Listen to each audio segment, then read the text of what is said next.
শীতের আগমনী বার্তা নিয়ে আবারও উত্তর আকাশে দেখা দিয়েছে মহিমান্বিত কাঞ্চনজঙ্ঘা। লালমনিরহাটের তিস্তা ব্যারেজ থেকে মেঘ মুক্ত আকাশে ধরা দিয়েছে বিশ্বের তৃতীয় সর্বোচ্চ পর্বতশৃঙ্গ কাঞ্চনজঙ্ঘা। টানা কয়েকদিনের মেঘলা আবহাওয়ার পর গত ৩ দিন ধরে পরিষ্কার আকাশে ভোরের আলো ফোটার সঙ্গে সঙ্গে দিগন্তজোড়া সাদা রূপালী চূড়া যেন যোগ করেছে অন্যরকম আবেশ। দেশের সর্ববৃহৎ সেচ প্রকল্প তিস্তা ব্যারেজ ও সানিয়াজান নদী এলাকার সকাল থেকে মানুষের উপচে পড়া ভিড়। অনেকে পরিবার পরিজন নিয়ে ছুটে যাচ্ছেন এই মনোমুগ্ধকর দৃশ্য উপভোগ করতে। কাঞ্চনজঙ্ঘা ঘিরে লালমনিরহাট সহ উত্তরের সীমান্তবর্তী জেলাগুলোতে এখন উৎসবের আমেজ। স্থানীয়রা বলছেন, বিনা পাসপোর্টে ভারত বা নেপাল না গিয়ে এমন অপূর্ব দৃশ্য চোখে দেখা সত্যি এক অনন্য অনুভূতি।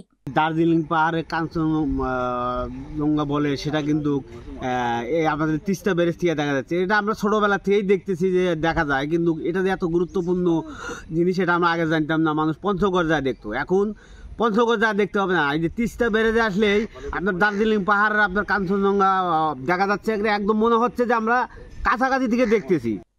হিমালয়ের পূর্বাংশে নেপাল ও ভারতের সিকিম রাজ্যের সীমান্তে অবস্থিত কাঞ্চনজঙ্ঘা। এর উচ্চতা ৮,৫৮৬ মিটার বা ২৮,১৬৯ ফুট বা এভারেস্ট ও K2-র পর বিশ্বের তৃতীয় সর্বোচ্চ পর্বতশৃঙ্গ। তিস্তা ব্যারেজ থেকে এই শৃঙ্গের দূরত্ব তুলনামূলকভাবে কম হওয়ায় আকাশ পরিষ্কার থাকলেই ধরা দেয় কাঞ্চনজঙ্ঘার অপরূপ সৌন্দর্য। তবে এমন দৃশ্য বছরের খুব অল্প সময়ে দেখা মেলে বলে জানাচ্ছেন স্থানীয়রা। প্রকৃতিপ্রেমীরা বলছেন, কাঞ্চনজঙ্ঘার এই দৃশ্য কেবল সৌন্দর্যই নয়, পর্যটন সম্ভাবনাতেও নতুন মাত্রা যোগ করবে উত্তরের তিস্তা পাড়ে।